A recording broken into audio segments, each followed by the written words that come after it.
नमस्कार साथियों, I study online में आपका स्वागत है। न्यूक्लियर फिजिक्स का अपन डिस्कशन कर रहे थे। आज वाली क्लास में एक बहुत अच्छा और इम्पोर्टेंट टॉपिक होगा जिसको आप बोलते हो बंधन ऊर्जा। और कोई न्यूक्लियस होता है वो किस प्रकार से डिफेक्ट होता है, मीन्स एक न्यूक्लियस से दो न्यूक्लियस किस प्रकार से बनते हैं उनके बारे में अपन डिस्कस करेंगे। मीन्स मास डिफेक्ट क्या होता है, द्रव्यमान की क्षति किस प्रकार से होती है, उससे रिलेटेड कंप्लीटली पूरी क्लास अपनी रहेगी। ध्यान रहे, पूरी क्लास थ्योरेटिकल से रिलेटेड होगी, लेकिन आपको ऐसा लगेगा नहीं कि ये थ्योरी चल रही है क्या, क्योंकि इसी वे में अपन पढ़ेंगे। By graphics we understood all the concept about mass defects and binding energy. ठीक है, और जो भी मैटर अपन पढ़ रहे हैं वो आपको डिस्क्रिप्शन में प्रोवाइड करवा दिया गया है। लेक्चर के डिस्क्रिप्शन में आप जाइएगा, वहाँ से नोट्स लीजिएगा, क्लास यहाँ से अटेंड कीजिएगा और एक अच्छे फ्यूचर की ओर आप बढ़िएगा। ठीक है, अपन आज जो टॉपिक पढ़ रहे हैं वो टॉपिक बहुत इंपॉर्टेंट होता है। जो छोटे क्वेश्चंस आपके पूछे जाते हैं, ठीक है, उन क्वेश्चंस के लिहाज से। मीन्स आज हम क्या क्या पढ़ने वाले, सुनिए। फर्स्ट पॉइंट अपना होगा कि द्रव्यमान क्षति क्या होती है, मास डिफेक्ट। ठीक है, सेकंड पॉइंट अपन पढ़ेंगे बंधन ऊर्जा, means binding energy. Okay, next point अपन पढ़ेंगे प्रति न्यूक्लियन बंधन ऊर्जा, प्रति न्यूक्लियन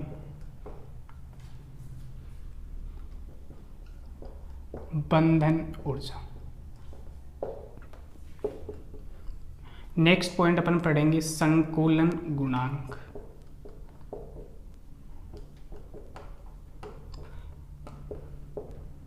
एंटी न्यूक्लियन। में डायरेक्ट टॉपिक पे चला हूँ और अच्छे से आप समझने का पूरा प्रयास करोगे। ठीक है ना, आराम से अपने टास्क को अपन कंप्लीट करेंगे, सारे वो कंटेंट सीखेंगे जो अपने काम आने वाले हैं। ठीक है ना, एंटी न्यूक्लियन बाइंडिंग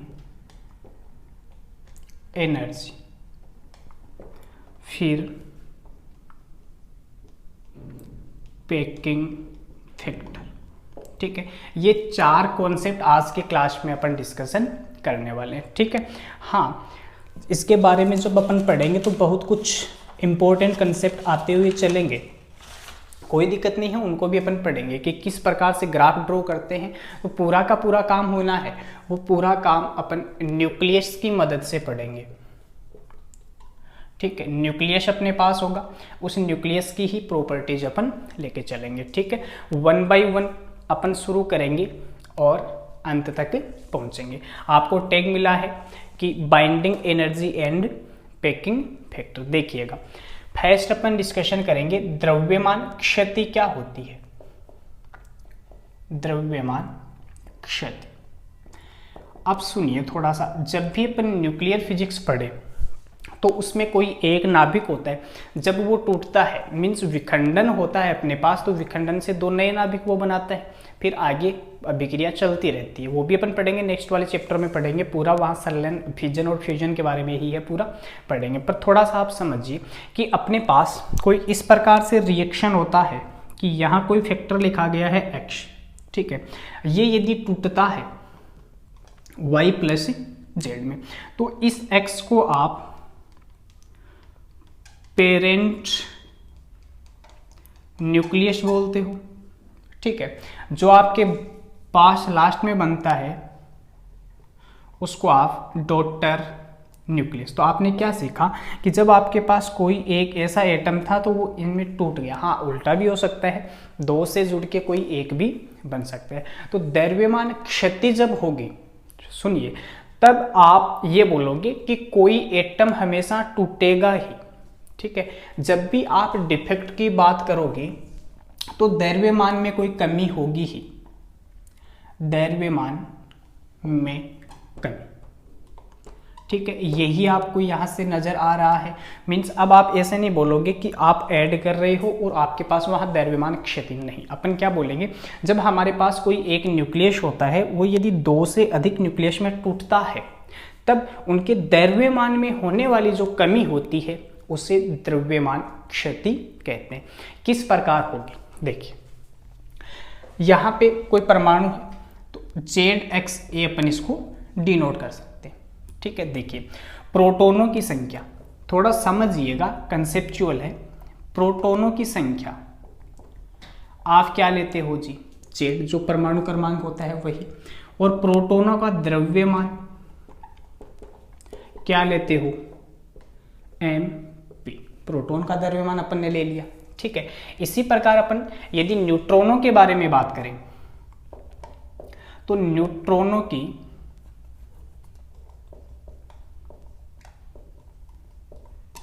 संख्या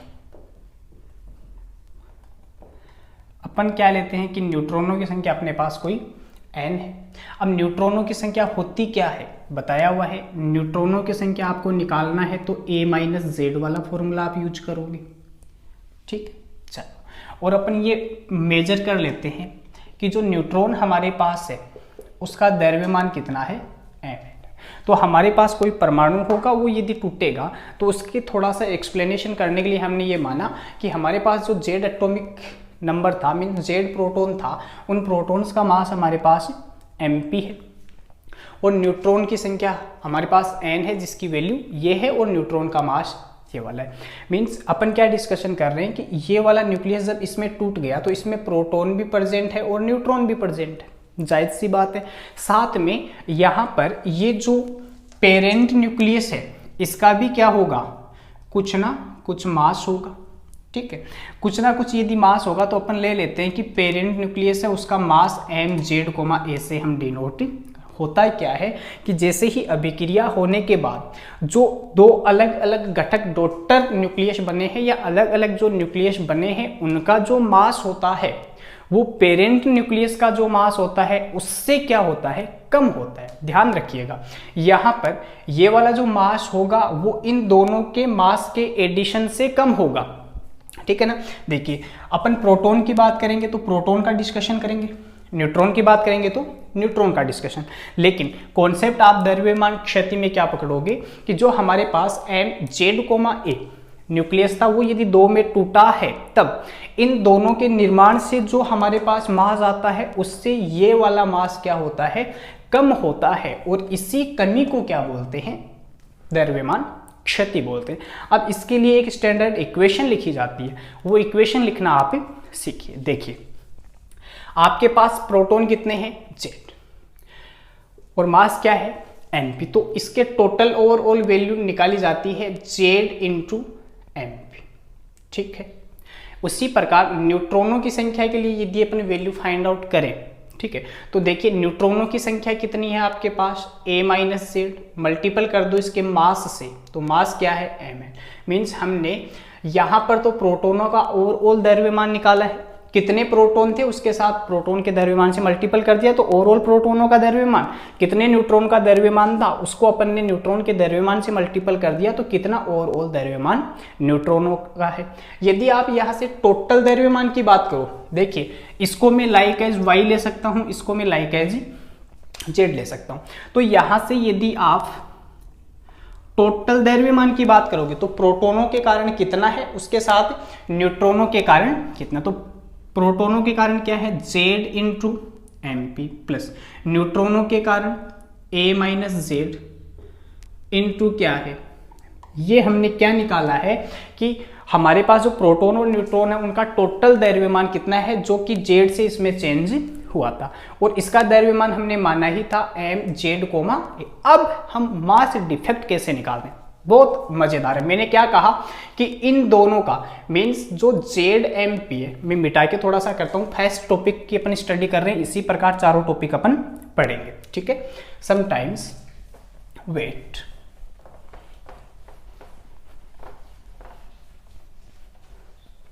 चलिए आगे। अपने पास जब अपन द्रव्यमान क्षति की बात करेंगे तो द्रव्यमान क्षति को मान लेते हैं अपन डेल्टा, एम से डिनोट कर देते हैं, ठीक है। तो डेल्टा एम क्या होगा, इन दोनों का द्रव्यमान। देखिए पहले आपको ये पता होना चाहिए कि जैसे ही मास डिफेक्ट होगा Z M P plus A minus Z M N, ये हमेशा ग्रेटर देन होगा किससे, जो पेरेंट न्यूक्लियस है जिसको अपन जेड कोमा ए ले रहे हैं, ठीक है। ये कंडीशन आपको पता होनी चाहिए।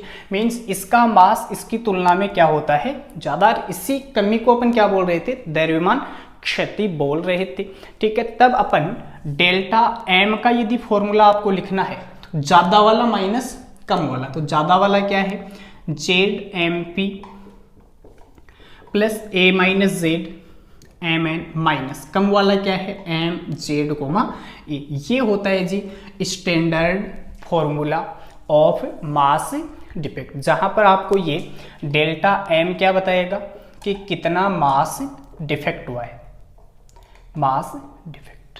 समझ आ गया। फर्स्ट पॉइंट था अपना कि द्रव्यमान क्षति क्या होती है। बहुत अच्छे से अपन ने थोड़ा सा डिस्कशन इसका किया, ठीक है।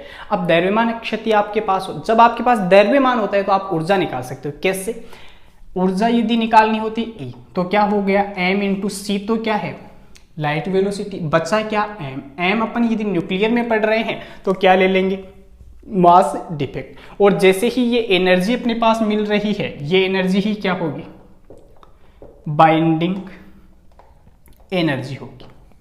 समझ गए बात को। मीन्स अब मैं नेक्स्ट वाले पॉइंट पे मूव करता हूं। ये हमने अच्छे से पढ़ा, आपने पूरा फॉलो किया होगा कि कैसे अपन यहां तक पहुंचे। तो बस आपको ये वाला फॉर्मूला ही यहां से रिमेंबर करना होता है कि मास डिफेक्ट का फॉर्मूला क्या है, तो Z M P plus A minus Z M N minus mass of parent nucleus. Okay, sometimes wait.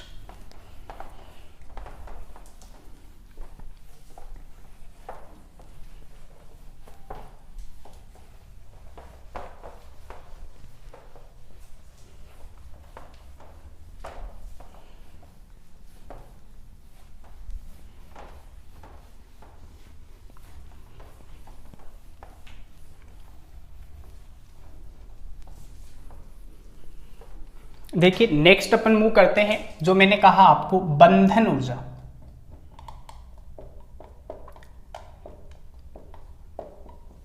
Binding energy,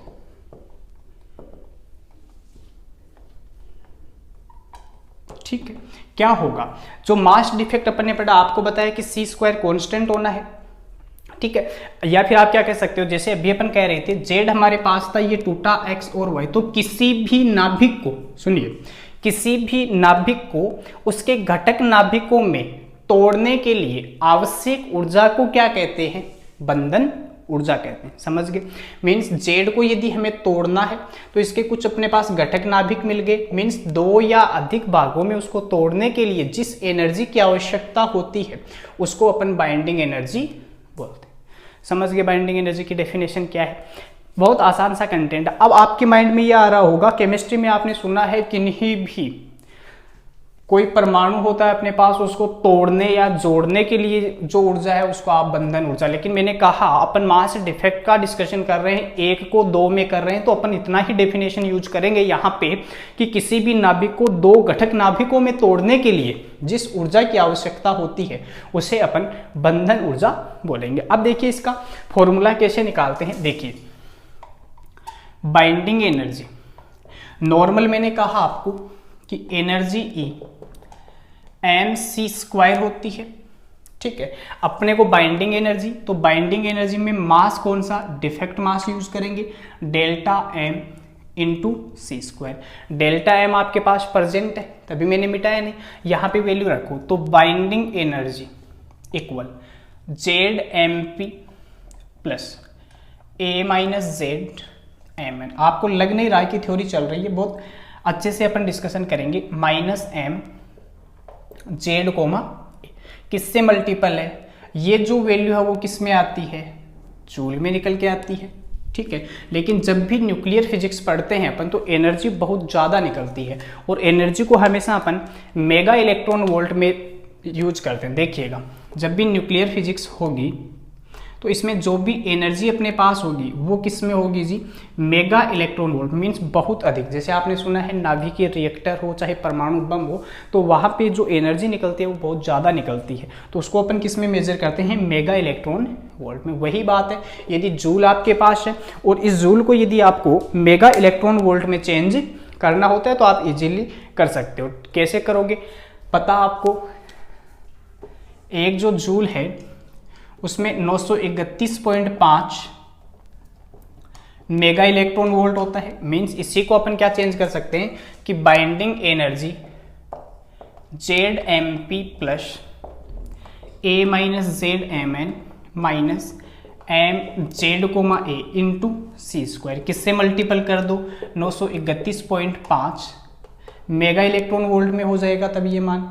अगर थोड़ा सुंदर लिखना चाहो तो बाइंडिंग एनर्जी, ये तो आप जानते ही हो कि मास डिफेक्ट होता है हमारे पास डेल्टा एम, जो उधर लिखा हुआ है, साथ में C² है 931.5 मेगा इलेक्ट्रॉन वोल्ट से इसको मल्टीप्लाई कर दीजिएगा और मेगा इलेक्ट्रॉन वोल्ट में वैल्यू निकल के आ जाएगी, क्योंकि न्यूक्लियर है, मेगा इलेक्ट्रॉन वोल्ट में चाहिए। तो अब यहाँ सबसे इंपॉर्टेंट कंसेप्ट क्या आता है कि अपने पास जो न्यूक्लियस होता है वो न्यूक्लियस स्टेबल हो सकता है या अनस्टेबल हो सकता है, ठीक है, स्थायी भी रह सकता है और अस्थायी भी रह सकता है। लेकिन ध्यान रहे, जो भी न्यूक्लियस, बहुत इंपॉर्टेंट लाइन में लिखने जा रहा हूं, if nucleus is stable then binding energy will be positive. क्या कहा है जी, यदि आपके पास बाइंडिंग एनर्जी का मान पॉजिटिव आ गया तो वो जो न्यूक्लियस है वो हमेशा स्थायी रहेगा, ठीक है। बहुत ही अच्छा और इंपॉर्टेंट कंटेंट है। तो ये बहुत आसान सा टॉपिक था आपके पास कि बंधन ऊर्जा क्या होती है। अब देखिए, बंधन ऊर्जा के बाद अपन आगे बढ़े तो आपको टॉपिक बताया था, क्या था, प्रति न्यूक्लियन बंधन ऊर्जा। देखिए यहाँ जो ये कैरेक्टर लिखे गए हैं इनमें आपके प्रॉब्लम नहीं होनी चाहिए। चलिए मैं फिर से एक बार डिफाइन कर देता हूं कि क्या क्या है। फर्स्ट यहाँ Z लिखा गया है, क्योंकि इसमें भी अक्सर जब न्यूमेरिकल आता है तो आप कंफ्यूज हो जाते हो। Z आपके पास परमाणु क्रमांक होगा, एटॉमिक नंबर, समय लगेगा लेकिन कुछ अच्छा हो जाएगा, एटॉमिक नंबर, ठीक है। उसके बाद आपके पास A द्रव्यमान संख्या, मास नंबर, ठीक है। यदि कहा N आ जाए, मीन्स A माइनस Z ही आपके पास क्या है, N है, तो N होगा न्यूट्रॉनों की संख्या,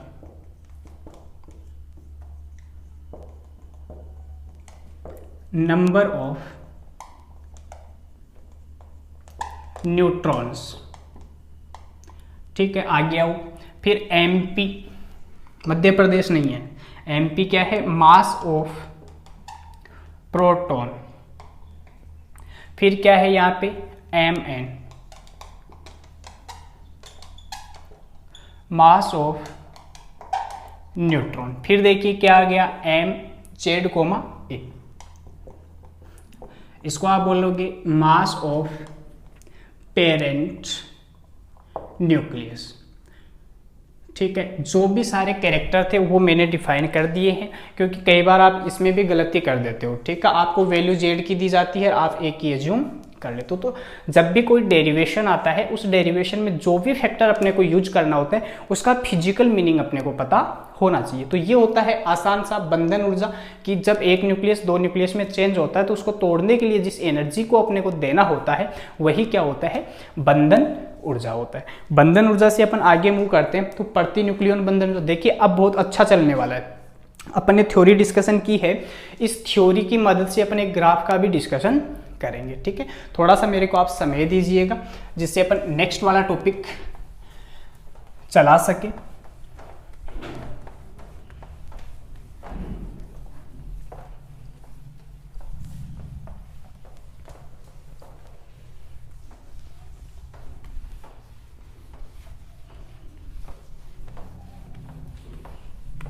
पता तो है आपको, प्रति न्यूक्लियन बंधन ऊर्जा अपन पढ़ेंगे।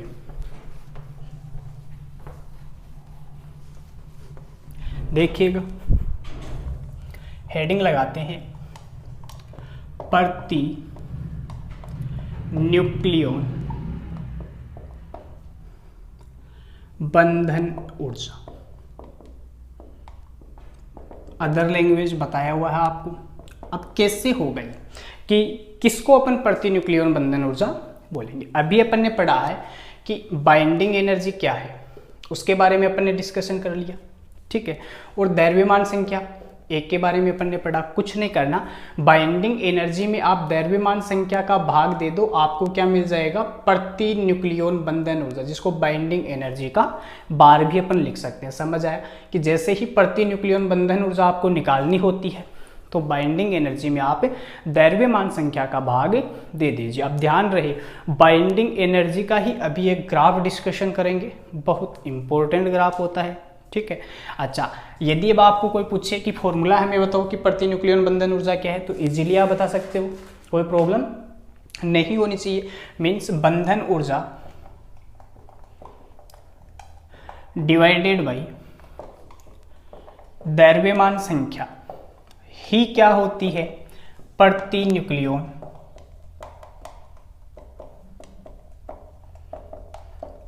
बंधन ऊर्जा।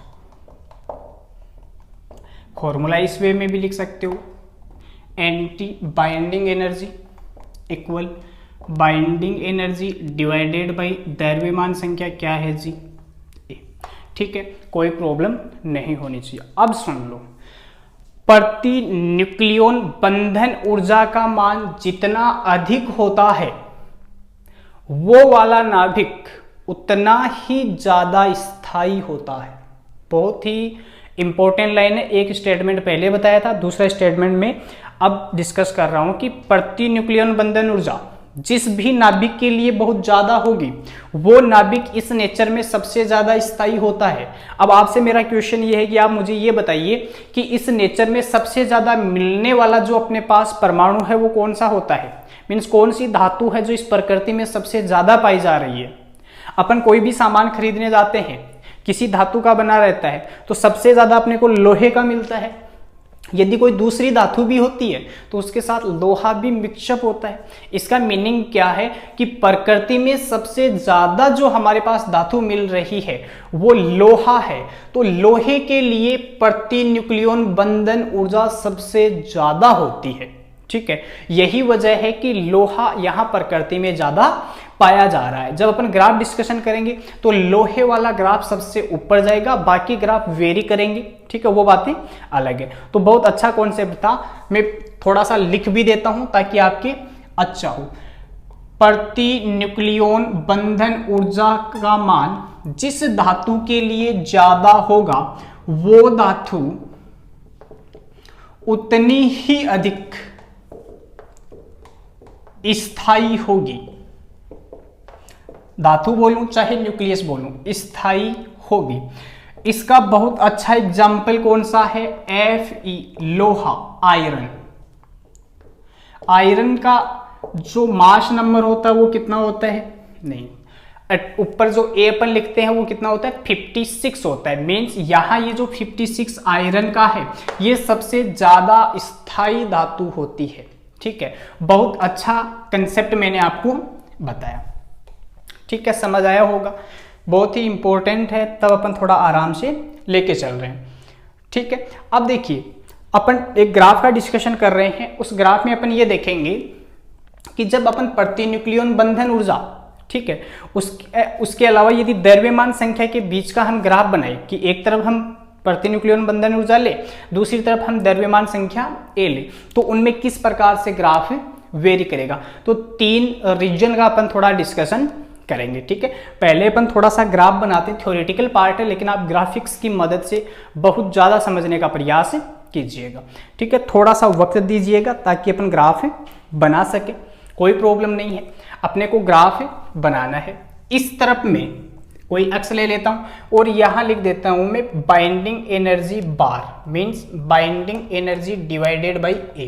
प्रति न्यूक्लियन बंधन ऊर्जा मैंने ली है, ठीक है। नेक्स्ट, इस तरफ में कोई लाइन ले लेता हूं और यहां पे मैं लिख देता हूं द्रव्यमान संख्या, बहुत अच्छे से समझ लेना डियर, कोई प्रॉब्लम नहीं होने वाली है। हाँ जी, यहाँ से मैं चलता हूँ, पहले ग्राफ ड्रॉ करते हैं, उसके बाद हर एक कंटेंट को पकड़ते हैं। यहाँ पर पहुँचे, फिर ये ग्राफ थोड़ा यूँ स्लोली नीचे आता है, ठीक है। नीचे आने के बाद ये ग्राफ वापस ऊपर, फिर वापस नीचे, फिर ऊपर, इस प्रकार से चलता है, फिर नीचे वापस ऊपर, ठीक है। फिर यहाँ से थोड़ा सा आगे चलता है, ऐसे पॉइंट्स अपन बना सकते हैं, ठीक है। यहाँ से आगे निकलने के बाद एक पॉइंट ऐसा आता है जहाँ पर ये ग्राफ अपना मैक्सिमम वैल्यू फाइंड कर लेता है। मैक्सिमम तक जाने के बाद वापस ये वेरी करता है नीचे की ओर, ठीक है। यहाँ तक थोड़ा स्लाइटली वेरी करता है, धीरे धीरे कम होता है, ठीक है। और इस पॉइंट पर आने के बाद ये अचानक से कम होने लगता है। इस प्रकार से आपको ग्राफ मिल जाता है, ठीक है, कि यहाँ तक तो स्लाइटली वेरी होगा और इस पॉइंट के बाद इसका वेरी का नेचर थोड़ा स्पीड से हो जाएगा। यहाँ पे भी इसके एटम्स प्रेजेंट रहेंगे, ठीक है। बस एक ये नॉर्मल सा ग्राफ है। अब यहाँ से इस ग्राफ का जो रीजन है वो एटॉमिक नंबर के आधार पर अपन अलग अलग भागों में डिसाइड कर रहे हैं कि यदि जो द्रव्यमान संख्या हमारे पास है उस द्रव्यमान संख्या की वैल्यू यदि अलग है तो देखिए कौन से रीजन होंगे। अच्छा, पहले थोड़ा और सुन लीजिए, रीजन का डिस्कस अपन ग्राफ पूरा होने के बाद कर लेंगे, कोई दिक्कत वाली बात नहीं है। देखिए इस ग्राफ को यदि आप देख रहे हो तो ये वाला पॉइंट आपको मिल रहा है, नेक्स्ट पॉइंट आपको मिल रहा है ये पॉइंट, मीन्स कि यहाँ से मैं चला तो यहाँ पे भी कोई एटम्स प्रेजेंट है, हाइड्रोजन हीलियम लिथियम से लेके आवर्त सारणी वाले सारे प्रेजेंट होंगे, ठीक है। अपन इंपॉर्टेंट फैक्ट डिस्कशन कर रहे हैं कि ग्राफ का इंपॉर्टेंट पार्ट क्या। तो सबसे इंपॉर्टेंट पार्ट क्या है कि ये ग्राफ अपना मैक्सिमम पॉइंट यहाँ पर फाइंड करता है, इसको आप नीचे मिला दो और देखिए प्रति न्यूक्लियन बंधन ऊर्जा का ग्राफ इधर ऐसे कर सकते हैं अपन, मीन्स इस वाले एटम के लिए प्रति न्यूक्लियन बंधन ऊर्जा हमें सबसे ज्यादा मिल रही है और इस रीजन में हमें द्रव्यमान संख्या मिल रही है। अभी हमने आपको बताया कि सबसे ज्यादा प्रति न्यूक्लियन बंधन ऊर्जा किसकी होती है, आयरन 56, मीन्स यहाँ पर जो द्रव्यमान संख्या है वो कितनी लिखी गई है, 56 लिखी गई है। तभी इस वाले एटम को अपन ने यहाँ लिया है कि आयरन प्रकृति में सबसे ज्यादा पाया जा रहा है। इसी को बेस मान के अपन पूरा ग्राफ डिस्कशन कर रहे हैं। अब थोड़ा इधर आइए कि यहाँ से एटम थे और मैं चला, ठीक है। जैसे जैसे ये वाला एटम जैसे ही मेरे को मिला तो इस एटम पर प्रति न्यूक्लियन बंधन ऊर्जा अधिकतम हो गई, समझिए बात को, इस एटम पर प्रति न्यूक्लियन बंधन ऊर्जा अधिकतम हो गई, फिर वापस धीरे धीरे नीचे वेरी, इस पॉइंट पर ये एकदम मिनिमम पहुंच गई, फिर वापस बढ़ के यहाँ पे पहुंचा, यहाँ वैल्यू फिर मैक्सिमम, फिर मिनिमम हुआ इस वाले पॉइंट पर। तो ये क्या है, ये जो पीक हमें मिल रही है ये पीक आखिर है क्या। तो ध्यान रहे जब भी आपके पास इस प्रकार की पीक मिलती है तो इस पीक के लिए जो द्रव्यमान संख्या होती है, सुनिए द्रव्यमान संख्या, वो द्रव्यमान संख्या 4, 8, 12, 16 इस टाइप की होती है। मीन्स यहाँ पर द्रव्यमान संख्या 4 मिलेगी, उसके बाद द्रव्यमान संख्या यहाँ नहीं, यहाँ 8 मिलेगी, उसके बाद नेक्स्ट 16 मिलेगी। अब ये आपको पता है किसके लिए होता है 4, किसके लिए, हीलियम के लिए 4 होता है, फिर बेरिलियम है, बेरिलियम के लिए 8 होता है, नाइट्रोजन जब आपके पास है 14 होता है, ऑक्सीजन है तब आपके पास 18 होता है। मीन्स देखिए कि यहाँ पर 4, 8, ठीक है, 12, हाँ कार्बन भी रहता है, 4, 8, उसके बाद 12 है, ये 14 नहीं है, 4, 8, 12 है। एक यदि आप और बनाना चाहो तो बना सकते हो, यहाँ इस प्रकार से वेरी करेगा और फिर यहाँ पे, ठीक है, यहाँ पे 16 रहेगा, ये कार्बन है, यहाँ पे कार्बन का 12 है, ठीक है। इस प्रकार से आपको ये मिलेगा। मीन्स देखिए 4, 8, 12 और उसके बाद 16 है, ठीक है। तो 4 के जो मल्टीपल वाली आपको द्रव्यमान संख्या मिलेगी, उस द्रव्यमान संख्या पर वो जो एटम है वो अधिक स्थायी होगा। मीन्स ये वाले जो एटम है वो इनके पास वाले एटम की तुलना में ज्यादा स्थायी है। देखिए ग्राफ का डिस्कशन है और आपको फैक्ट पकड़ना पड़ेगा, ठीक है। जैसे ये फैक्ट अपन ने पकड़ा है, ठीक है, कि जैसे ही हमें ये जैसे पीक मैंने बनाई थी तब आपको आइडिया नहीं लगा था कि ये पीक आखिर क्यों बनाई, अब आपको पता लग गया कि इन पीक पे 4, 8, 12 और 16 ये वाले एटम आएंगे। तो ये किस किस की द्रव्यमान संख्या, हीलियम, बेरिलियम, कार्बन और ऑक्सीजन की अपने पास है। इसका मीनिंग क्या है, ये वाले सारे जो एटम्स है या न्यूक्लियस है वो अपने पास वाले न्यूक्लियस से ज्यादा स्थायी होते हैं। ठीक है, जैसे कि यहां पे लिथियम से ज्यादा स्थायी कौन होगा, हीलियम होगा। ठीक है, लिख सकते हो ना आप, यहाँ नाइट्रोजन होता तो नाइट्रोजन से ज्यादा स्थायी कौन होगा, कार्बन होगा। तो ये फैक्ट है और ध्यान रखिएगा इस फैक्ट का। ठीक है, चलिए नेक्स्ट एक बहुत अच्छा इंपॉर्टेंट कंटेंट आता है कि अपन ऐसा आखिर क्यों कर रहे हैं, क्योंकि सुनिए जहां पे भी आपको द्रव्यमान संख्या जो ए होती है, ठीक है, उसकी वैल्यू 2H, देखिए यहां हीलियम जैसे लिखा गया है तो 2He4, तो एक वर्ड होता है मैजिक नंबर, मैजिक नंबर। तो जिन धातुओं के लिए मैजिक नंबर मीन्स वहां पे जो Z की वैल्यू होगी उसको अगला बताइए, इस प्रकार से होता है Z equal to 2, 8, 20 and so on, ऐसे चलता जाता है। तो जिन धातुओं के लिए मैजिक नंबर Z आता है वो भी अत्यधिक स्थायी होता है। ये वाला कंटेंट आप पकड़ के ध्यान रखिएगा, इतना तो आपको बताया लेकिन एक एक्स्ट्रा आ जाए, यदि मैजिक नंबर 2, 8, 20 इस प्रकार 56, ठीक है, इस प्रकार के नंबर यदि आते हैं तो वो वाली जो धातु होती है वो भी बहुत ज्यादा स्थायी रहती है। अब देखिए इस वाले को अपन 3 भागों में विभाजित कर सकते हैं। कैसे करेंगे, देखिए यदि द्रव्यमान संख्या जो ए है, यही करते हैं रफ करके, थोड़ा सा आप वेट करिएगा, थ्योरेटिकल है लेकिन ग्राफिक्स से आप पूरा समझिए, क्योंकि ये हमें भी रियलाइज होता है जब हम पढ़ाते हैं कि बच्चे के कहाँ दिक्कत हो सकती है इस थ्योरी में। देखिए 3 रीजन हम यहां पढ़ने वाले हैं। नंबर 1, द्रव्यमान संख्या 50 से कम हो। ठीक है, देखिए द्रव्यमान संख्या 50 से कम। दूसरा होगा द्रव्यमान संख्या 50 से तो ज्यादा हो और 150 से कम। थर्ड रीजन यहां होता है द्रव्यमान संख्या हमेशा क्या हो, 150 से ज्यादा। तो ध्यान रहे, ठीक है, कि जब ए की वैल्यू लेस देन 15 होगी तो इस अवस्था में हमेशा संलयन होता है। ध्यान रखना इस बात का, बहुत इंपॉर्टेंट है। ए की वैल्यू लेस देन 15 होती है तो वहां पे संलयन की घटना होती है। ऑफलाइन क्लास होती तो और भी अच्छे से समझ आता है, यहां सिर्फ कंटेंट पे अपने को चलना रहता है। ठीक है, फिर भी आप पूरा प्रयास कीजिएगा। और जो ये वाला रीजन आपको दिखाई दे रहा है, इस रीजन में विखंडन की घटना घटित होती है। इस रीजन में विखंडन की घटना घटित होगी। ये बहुत इंपॉर्टेंट भाग थे जिसके बारे में अपन ने डिस्कशन किया है। ठीक है, ये ग्राफिक्स होती है और ग्राफिक्स में आपको इतना दिखाना होता है कि 4, 8, 12 है और जो फोर्स आयरन हमारे पास जो फेरस है Fe। ठीक है, फेरस फेरिक वो केमिस्ट्री की बातें, अपन तो आयरन को जानते हैं Fe। ठीक है, सबसे ज्यादा स्थायी है। और यदि कोई क्वेश्चन पूछे कि A लेस देन 15 तो संलयन होगा और बीच वाली जो रेंज है वहां पे क्या होगा जी, विखंडन होगा। तो ये जो ग्राफ है वो किसकी मदद से डिस्कशन किया अपने, प्रति न्यूक्लियन बंधन ऊर्जा। तभी मैंने कहा था प्रति न्यूक्लियन बंधन ऊर्जा ही होती है जो अपने को स्थायित्व के बारे में बताती है। जितनी ज्यादा प्रति न्यूक्लियन बंधन ऊर्जा होगी वो वाला एटम उतना ही ज्यादा स्थायी होगा। देखिए यहाँ एग्जांपल दिया था, लिथियम और बेरिलियम में से प्रति न्यूक्लियन बंधन ऊर्जा के आधार पर बेरिलियम ज्यादा स्थायी है, क्योंकि यहाँ पे आपको क्या मिल रहा है, बेरिलियम मिल रहा है, वहां पे आपको एक पीक मिलती है। ये पूरा का पूरा जो मेजरमेंट है वो प्रैक्टिकली मेजरमेंट होता है। अपना काम होता है कि वहां से जो इंपॉर्टेंट बातें होती है उनको उठाइए और उठाने के बाद आप उनको पढ़िए। ऐसा नहीं है कि आप यदि इस ग्राफ को बुक वाले जैसे ग्राफ नहीं बनाया तो कोई गलत कर देगा, ऐसा नहीं होता। बस वेरिएशन आप अच्छे से दर्शा दो और इंपॉर्टेंट जो फैक्ट है वो आप बता दो, और इतना ही इस डायग्राम को बनाया गया है। तो ये होती है जी प्रति न्यूक्लियन बंधन ऊर्जा और द्रव्यमान संख्या के साथ उसका क्या रिलेशन है। अच्छा ग्राफ था। एक टास्क अपना और रह गया, संकुलन गुणांक, वो भी अभी कंप्लीट करते हैं। आप बने रहिए, अटेंड कीजिएगा, सीखते रहिएगा। ठीक है, लग नहीं रहा शायद आपको कि थ्योरी चल रही है, ठीक है ना, क्योंकि इसी वे में अपन पढ़ रहे हैं। चलो नेक्स्ट बढ़ते हैं आगे।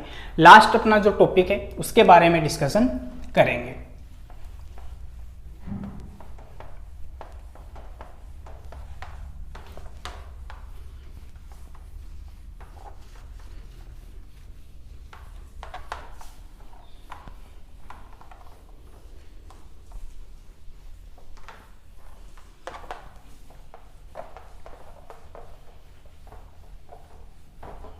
चलिए, संकुलन गुणांक।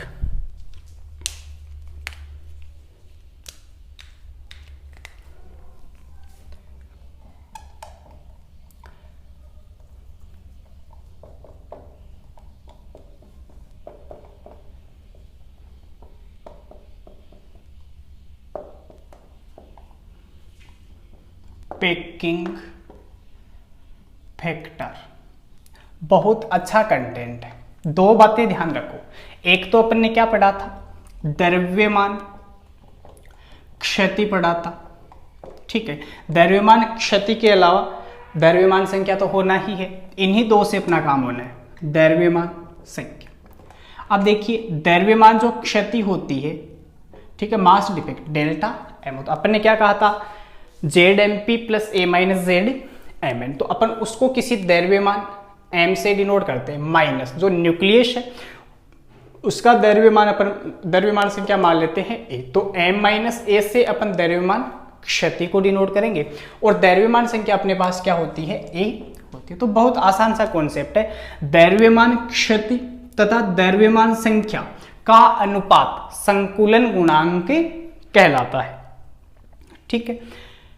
देखिएगा, पेकिंग फैक्टर द्रव्यमान क्षति डिवाइडेड बाय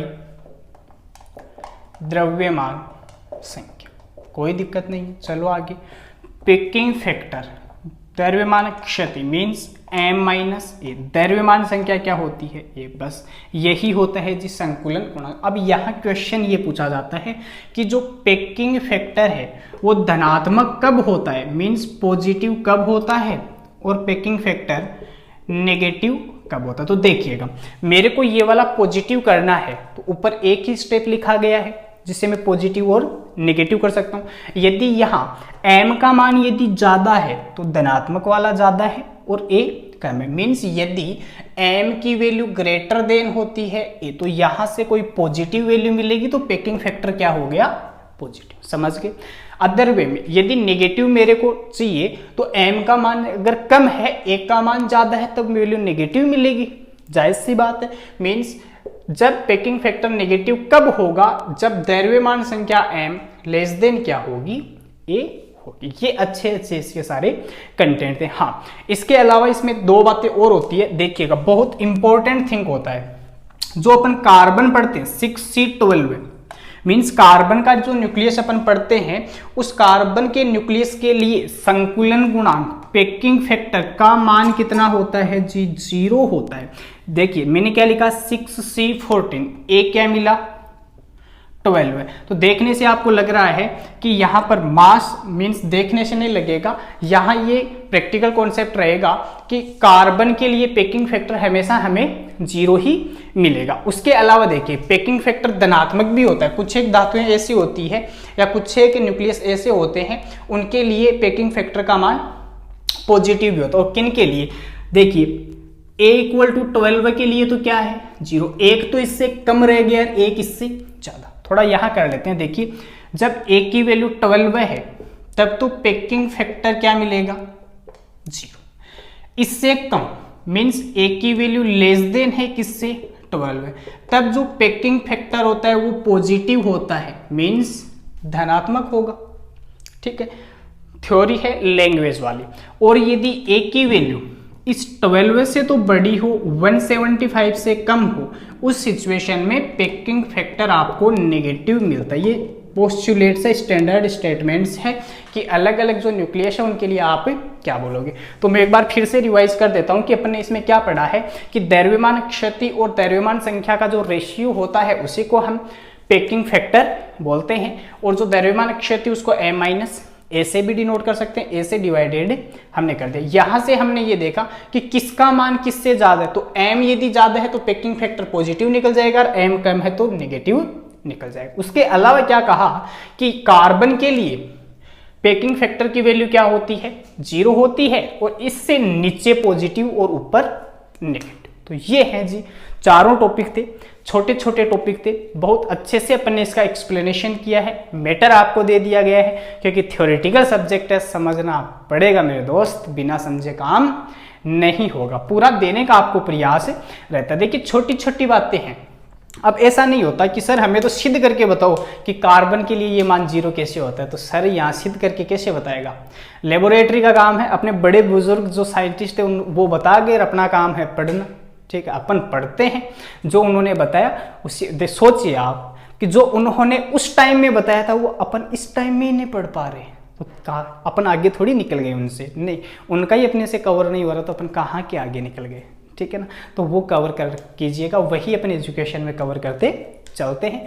उम्मीद है क्लास आप अच्छे से अटेंड कर रहे हो और लेक्चर्स हमारा पूरा देने का प्रयास रहता है। मेरी तरफ से मैं कोई कमी नहीं छोड़ता हूँ, आप भी अपनी तरफ से। हाँ कोई दिक्कत है तो टेलीग्राम लिंक आपके साथ शेयर करते हैं, आप टेलीग्राम पे बता दीजिएगा, कोई दिक्कत वाली बात नहीं है। आपको जैसे ही समय मिलेगा रिप्लाई आपको किया जाएगा, ठीक है। और लेक्चर्स अटेंड कर रहे हो तो इनको ज़्यादा से ज़्यादा लाइक शेयर और सब्सक्राइब भी कीजिएगा, क्योंकि आपके लाइक ही है जो इससे भी शानदार लेक्चर आप तक लाने के लिए हमें मोटिवेट करते हैं। Thank you.